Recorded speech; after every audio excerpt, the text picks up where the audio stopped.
Hello साथियों, Dwivedi classes में आप सभी का स्वागत है। मैं वंदना पांडे फ्रॉम इंदौर। आप लोगों से इस चैनल के माध्यम से सभी से रिक्वेस्ट करती हूँ कि आने वाले समय में जो हम बेरोजगारी और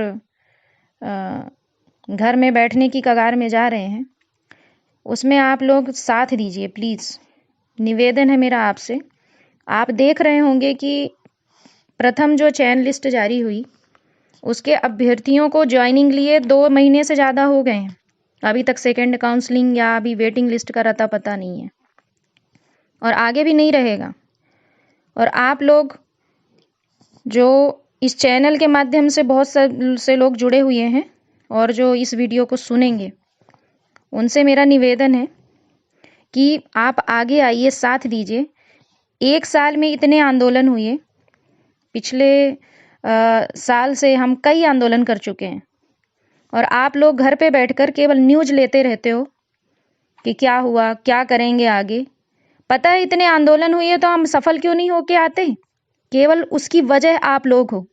हमारी जीतने की वजह भी आप हो और हमारे हारने की वजह भी आप हो। कैसे? यदि आप सामने आओ, संख्या बल में अपना साथ दो, सहभागिता निभाओ, तो डेफिनेटली हम जीत के आएंगे। और यदि आप घर पे बैठे ऐसे ही न्यूज़ लेते रहे ना, तो हम हर बार ऐसे हार के आएंगे। हमारी हार की वजह आप हो। थोड़ा सोचो, विचार करो इस चीज़ पे कि हम क्या गलती करने जा रहे हैं। केवल एग्ज़ाम देना ही बहुत बड़ा हौसला या मनोबल की बात नहीं है। इसमें आपका पुरुषत्व या इससे बहुत बड़ा वो नहीं झलकता कि आप बहुत योग्यतावान हो। एक एग्ज़ाम हो गया, अब आपकी दूसरी अग्नि परीक्षा है आंदोलन करना। भाई अपना हक लेना। किस भूल में बैठे हो कि अभी वर्ग 2 के एग्ज़ाम में देखकर अभी भी दिमाग नहीं खुला, अभी भी समझ में नहीं आया? मेरा निवेदन है सभी से जो केवल यूट्यूब के माध्यम से जुड़े हैं, ऐसे भाई बहन भी जिनके साथ मेरी सहानुभूति भी है कि भाई अभी वो किसी ग्रुप में नहीं जुड़े हैं। यदि वो यूट्यूब के माध्यम से जुड़कर सूचनाएं ले रहे हैं तो मेरा निवेदन है कि इस वीडियो के डिस्क्रिप्शन में दी हुई है लिंक ग्रुप में जुड़ने की, तो आप सभी लोग ग्रुप में जुड़िए, मीटिंग अटेंड करिए और रणनीति को सुनिए, रणनीति में भाग लीजिए, अपने सुझाव दीजिए। आप जब ग्रुपों में जुड़ेंगे, लिंक भेजी जाती है, आप मीटिंग में जुड़िए। जब आपको समझ में आएगा कि भाई क्या रणनीतियां तैयार हो रही हैं, हम भी तो आपका ही हिस्सा है। मैं यदि अपनी बात करूं तो अभी पिछले 3 महीने पहले मेरी डिलीवरी हुई है बाय सीजेरियन और मैं जाने के लिए तैयार हूँ। छोटे बच्चे को लेके, 3 महीने के बच्चे को लेके मैं आंदोलन में जा रही हूँ। और जब से मैंने जाना नहीं बंद किया था ना, तब मेरे हस्बैंड को भेजा है। आपने किया क्या? आपके पास कोई जवाब है? कल को आपको यदि नौकरी मिलती है तो आईने में शक्ल दिखा पाओगे अपनी? कि भाई हमने ये किया। शर्म आना चाहिए। यदि कल को नौकरी नहीं मिलती है ना, तो उसकी वजह आप हो। और खास करके ऐसे झंडू लोगों से तो मेरा निवेदन है कि वो झंडू बन के जो बैठे हैं ना, तो झंडू बाम तो कम से कम सर दर्द दूर करने का काम करता है। ये तो सर दर्द है हमारे लिए, जो केवल न्यूज लेते हैं, बड़ी बड़ी बातें करते हैं, बस खबर लेते हैं इधर उधर से कि भाई क्या हो रहा है, क्या चल रहा है मार्केट में आजकल। अरे भाई उसी मार्केट में जो चलने वाला है उसका हिस्सा तो आप भी हो।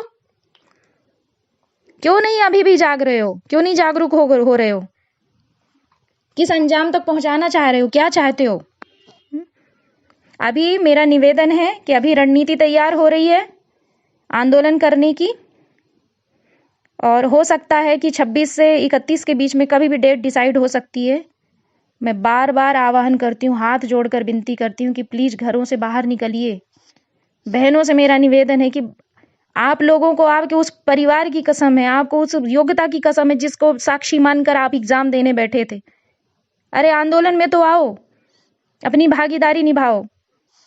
हो सकता है कि आपके ना रहने की वजह ही हमारी आंदोलन की हार है। हो सकता है आप लास्ट बार आ जाओ, एक बार ही आप कदम रखो और ये आंदोलन हम जीत के आ जाएं। केवल दिखा दो संख्या बल। सुनो मेरी बात प्लीज, सभी से मेरा निवेदन है। हम आंदोलनों से रो कर क्यों आते हैं? आपकी वजह से। हम हार के क्यों आते हैं? आपकी वजह से। प्लीज बाहर निकलिए, आंदोलन में साथ दीजिए। कल को यदि नौकरी मिल जाती है तो कितना हमारा फ्यूचर ब्राइटनेस हो जाएगा, कितना खुशी मिलेगी हमें, कितने परिवारों की स्थिति हम सुधार देंगे, अपने बच्चों की स्थिति सुधार देंगे, उन्हें अच्छी शिक्षा दे पाएंगे, उन्हें अच्छा एक रोजगार मिल पाएगा। अरे शर्म आना चाहिए आपको। जब आप अपने हक के लिए नहीं लड़ पा रहे हो, तो कल को आपके जो बच्चे हैं ना, वो क्या तैयार हो पाएंगे, वो क्या लड़ेंगे? मतलब आप भी शोषित हो और आने वाली आपकी फैमिली भी ऐसे ही शोषित होगी। जब आप लड़ना सीखोगे ना, तो आपके बच्चे भी जागेंगे। और जिनकी शादियां नहीं हुई हैं, उनसे मेरा निवेदन है कि भाई यदि आप आगे आओगे, लड़ोगे, कल को एक अच्छा वैवाहिक जीवन, कल को अच्छा एक दाम्पत्य जीवन मिल सकता है। नौकरी के दम पर भाई बाप बड़ा ना भैया, सबसे बड़ा रुपया। आप जान लो कि इस दुनिया में सबसे बड़ा पा है, पा यानी पा से पैसा, पा से प्रतिष्ठा, अब पा से पद। अब आप सोच लो कि आपके पास क्या है। यदि पैसा है बहुत सारा, तो फिर मत जाओ घर पे, मजे करो। फिर मैं तो पूछना चाहती हूँ कि भाई क्यों बैठे थे, एग्जाम क्यों दिए थे, यदि पैसा है, बहुत पैसे वाले बने हो तो। और याद रखना ना, यदि पैसा नहीं है, पद नहीं है, प्रतिष्ठा नहीं है ना, तो जिंदगी में कुछ भी हासिल नहीं कर पाओगे, कुछ भी नहीं, सिवाय पछताने के। अरे आगे बढ़ो, आंदोलनों में साथ कम से कम भागीदारी तो निभाओ अपनी। कल को आईने में अपनी शकल दिखा के ये तो कह सकोगे कि चलो हमने ठीक है अपना जज्बा दिखाया, हमने लड़ा तो। और विश्वास रखो भगवान पे। यदि आपने मेहनत की है, मेहनत के दम पर यहाँ तक आए हो, तो डेफिनेटली आप सफल होगे उस चीज में। और मैं बार बार निवेदन कर रही हूँ आप लोगों से कि लिंक को ज्वाइन करिए, ग्रुप में ज्वाइन होइए, मीटिंग ज्वाइन करिए, अपना साथ दीजिए, बाहर निकलिए, घरों से निकलिए। यदि आप अपना 24 घंटे दे देंगे ना इस आंदोलन में, वो जिंदगी के 24 घंटे आपकी 24 पुस्तकों को बदल सकते हैं। घर में घुसने से कुछ नहीं मिलने वाला। भाई सर्प की तरह गुंडी मार के कब तक बैठे रहोगे? से निकम्मे और नकारा की आप लोग पहचान मत बताओ अपनी, प्लीज। बाहर निकलो। कितनी बहनें रोड पे आके लड़ रही हैं, दंडवत कर रही हैं, क्या क्या नहीं किया उनने। और आप मजे कर रहे हो घर पे बैठ के, बेशर्मों की तरह। फिल्म चल रही है, देखते हो, यूट्यूब में देख लेते हो, इधर उधर से ढूंढ लेते हो, सुनने को मिल गया, ग्रुप में जुड़े हो तो मजे ले लेते हो, बस हो गया। अरे किसके लिए लड़ रहे हैं हम? अपने लिए लड़ रहे हैं, सबके लिए लड़ रहे हैं। कल को नौकरी मिल जाएगी तो वाहवाही लूटोगे हर जगह जा जाके। बार बार निवेदन कर रही हूँ, 2-4 दिन के अंदर आप अपने आप को मोटिवेट करिए। जो आपके संपर्क में है उनको फोन लगाइए, उनसे बात करिए, लोगों को तैयार करिए, एक चैन स्टार्ट करिए।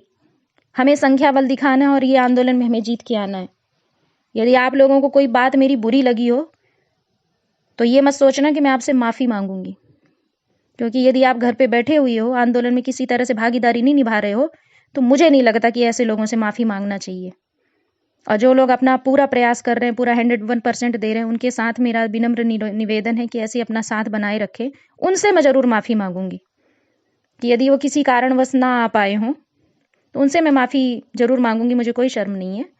लेकिन जो घर में निकम्मों की तरह मजे कर रहे हैं ना, न्यूज लेते बैठे हैं, तो ऐसे लोग तो उपहास का पात्र ही बनेंगे आने वाले समय में। जिंदगी में कुछ हासिल नहीं कर पाएंगे। यदि वो सोच रहे हैं कि हमारे पास अभी वक्त है, हम ये कर लेंगे, अभी तो कम से कम वेटिंग में भी आ गए हो। आने वाले समय में वेटिंग में भी नहीं आने वाले, याद रखना। अभी जो वेटिंग का ठप्पा लेके घूम रहे हो ना, बड़े छाती चौड़ी करके बता रहे हो हमने 2 एग्जाम दिए, हम वेटिंग में आए, हमारा तो क्लियर हो जाएगा। अभी काउंसलिंग होगी, कुछ नहीं होगी। काउंसलिंग बैठे रहना ढोलक बजाते, यही करोगे लास्ट में। बस दुख इस बात का रहेगा कि तुम लोगों की वजह से हम लोगों का भी नुकसान होगा, सबका नुकसान होगा, ऐसे नकारा लोगों की वजह से। ठीक है, हो सकता है मेरी बातों का कुछ असर पड़े, आप लोगों के शरीर में एक नए वीरता वाले रक्त का संचार हो और आप आगे बढ़ें और अपनी दिखाएं सहभागिता और आंदोलन में साथ दें और हम जीत के आए। बहुत बहुत धन्यवाद।